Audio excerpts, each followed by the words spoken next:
All right, I wanted to go over a quick setup here for our Kamoer X2S automatic water changer.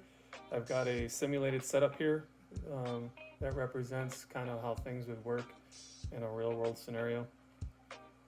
We've got our Kamoer on the network. I cover that in another section. It's plugged in. Over here we have what is simulated as our sump. On the right hand side is our low-level water sensor for the RODI pump and an overfill sensor for the RODI pump. In the center is a wastewater, or ideally in your application, a drain in the floor. Here we have our fresh salt water.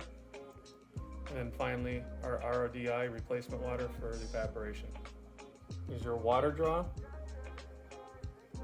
from your fresh salt water. And then this is your output line into your sump.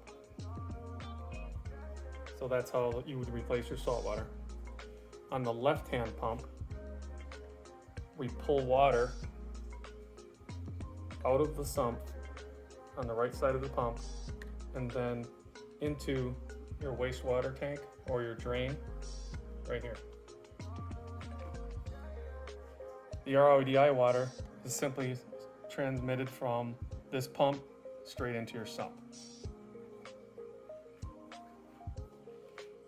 On the back side, you'll see we have a power connection, 5.5mm stereo jack. This connection here isn't that long. I'll note the lengths of all the cables in the video. But if your application needs to be a little farther away, just get a male to female stereo jack extension from Amazon. Plugs in there. Here we have our 3.5mm, 3mm, whatever it is, cable for our low-level water sensor. That plugs into port S1.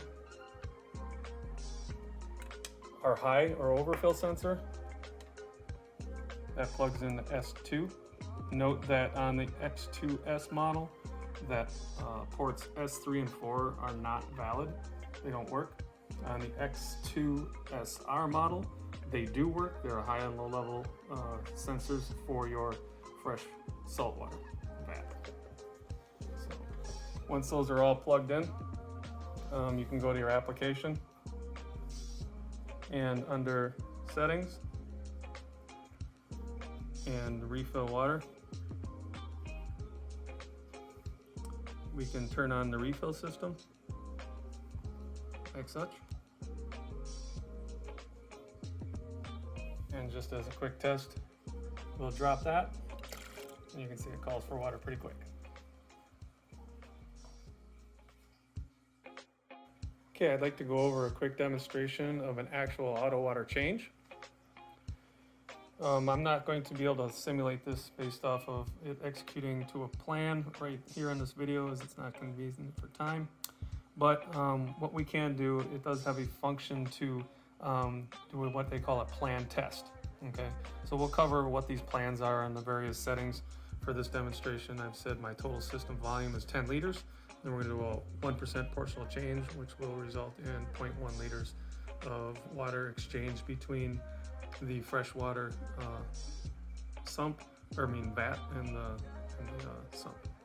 So in order to plan a test or test a plan, we have to, of course, have a plan. So I'm going to just simply click on the plan, and then for this purposes, I'm just going to say, hey, we're going to do a water change at midnight. And right now, because I've only got one set, it's going to say, hey, I'm going to change 0.1 liters all at once. And they estimate it's going to take 40 seconds. So then I'm going to go back. And when you do that, you'll notice that you have the plan test option available. So we'll click on that. All right. And then all you simply really have to do at that point, and of course you can do some error compensation here. I'm just going to say exchange water.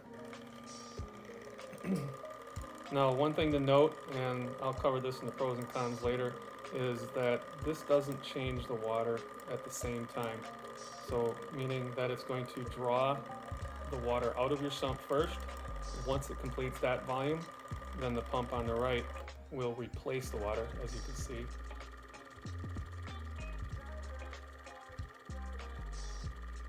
Now personally, that isn't ideal for me. I'm going to have another section of this video that will cover what you can do to deal with this.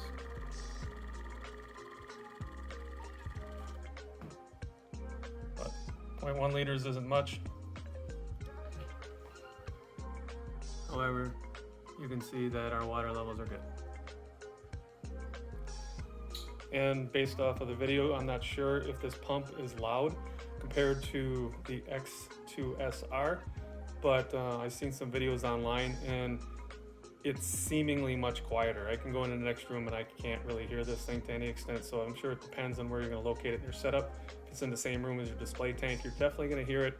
It's not obnoxiously loud, but it is noticeable. If it's in a fish room or a closet, you won't hear it. All right, next we're going to simulate an overflow situation where we're doing an auto water change and somehow your sump volume or level rises above your high set point. For this demonstration, just to give us a little more time, I've increased it to 2%, which will give us 0.2 liters. We'll go to plan test and we'll start the water exchange.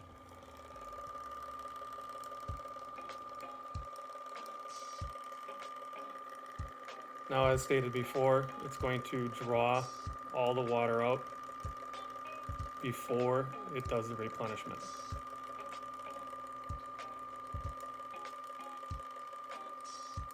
This feature is not something I was hoping to see in this model. However, the X2SR version does them both simultaneously. So you're going to spend a little bit more money for that. We'll cover that in the comparison video. So now we're going to do a fill, and just to simulate an overfill condition.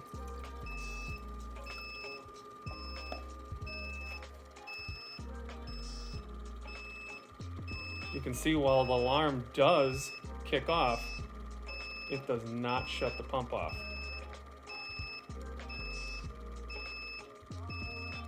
So I'm going to go with fail Kamoer on the X2S for overfill protection. So just a quick demonstration of the RODI top off. You can see our water level there. If I were to remove some water to simulate evaporation,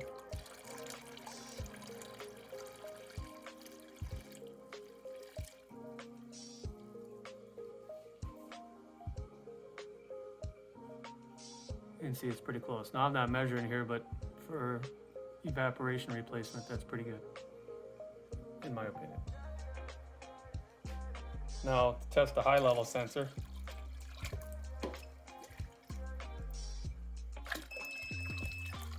you can see that the float switch is all the way up and it's closed the circuit, and we have an alarm. All right, we've got that annoying alarm shut off. So in my opinion, in order to compensate for the lack of protection here in the overflow scenario, that the pump does not get shut off, like it's unlikely that it's going to get overfilled, but it can happen. Weird things happen when we have all this equipment in motion. So my advice is going to be, if you have a controller, whether it's a Hydros, GHL, or more commonly an Apex, I would probably hook this Kamoer up to an energy bar and then have a secondary liquid level sensor or a float switch or an optical sensor to monitor a high level, and if it hits that, shut your pump off. Quick overview of the unit as installed in my system. I stuck it up on the wall using a hidden shelf. It's not secured to the shelf. The unit is quite heavy and doesn't vibrate, so it's secure.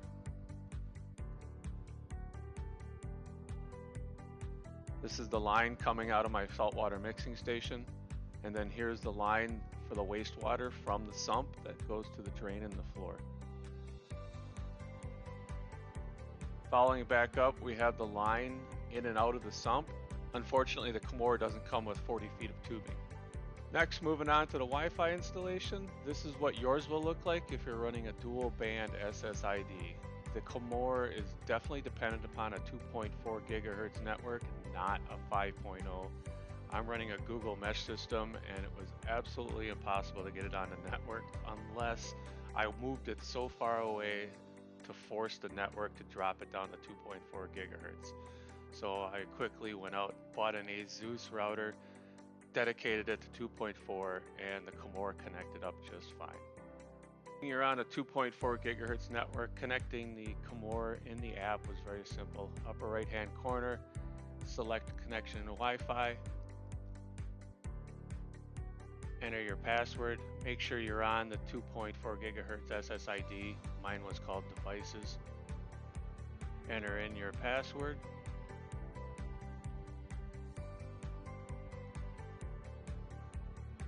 Hit connect, and the app did just fine. Next, let's take a little walk through the app. Documentation is light, but fortunately the app is simple as well as the unit. Going into the plan, you can see if we add time frames, it will split the dosage up. Upper right hand corner is where we can test the plan. Simply hit exchange water and it'll perform the plan as configured. If there is a margin of error in the amount of doses, you can set it there. Here you can manually run either the left or the right pump. This is where you set your reservoir levels, enter in the value you need, tell it which ones you are going to use. It will alarm if these go empty. Okay, moving on to settings. We have your ATO setting. Swipe this to use the ATO.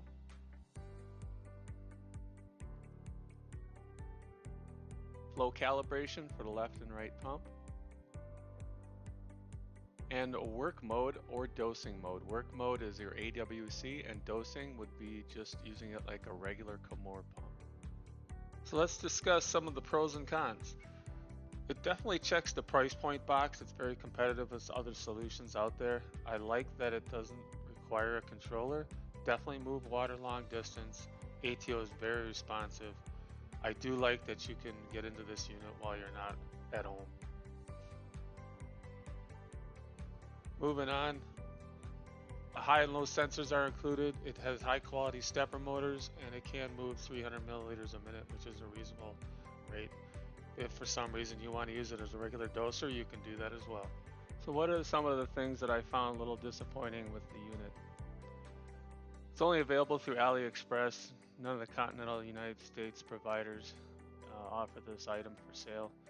Doesn't exchange water simultaneously. The X2SR does, but at the time of this video, you're going to pony up $500 for that feature. One other item to note is that if you don't use the included ATO, you're going to have to figure out a way to turn yours off if you're using something like a Tunzi or an Auto Aqua. And this is because the unit doesn't change water simultaneously. Since it drains water from the sump, it's going to kick your ATO off. You're going to have to figure out how to get around that. Other than that, connecting to the unit can be a bit flaky at times, but it's kind of a set it, forget it thing, so it's really minor. Tubing is pretty insufficient if you're not going to do anything but locate it underneath your sump. So some of my final thoughts are, clearly there's value here. For those of you who want a simple approach, don't like controllers, don't have a controller, don't plan on spending money for a controller, and just want a simple approach to an AWC, this is a great solution. For the most part, the only thing I'm greatly disappointed with is the need to pony up another $200 and some for the machine to actually change water simultaneously. But beyond that, would I buy it again? Honestly, I think I stated that at the beginning, a solid maybe. I'm one that likes more fine-tuned automation because of extended absences from my tank.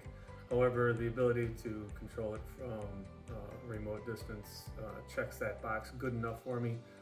At this time, the unit is reliable and it works well. So I'm going to continue to use it. I'm happy it changes water like it's supposed to. It's a set and forget item. But it may not be the right solution for everybody. So if you really want to continue to use your external ATO, you're going to have to come up with some solutions to disable that while it's changing water, whether it's getting a controller or using your existing controller, depending on how DIY friendly you are. but it's definitely a built for continuous duty. It's solid, and at the end of the day, it's up to you to decide what you're trying to accomplish with your setup. So that's it for the X2S. I'd like to hear your thoughts, and maybe any of you with experience with the X2SR could chime in and tell us what it's been like for you.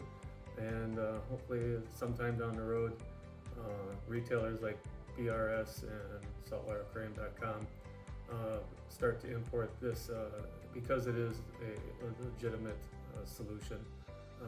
I think that AWC should be considered for everybody out there, and having options at different price points is always a good thing for us consumers.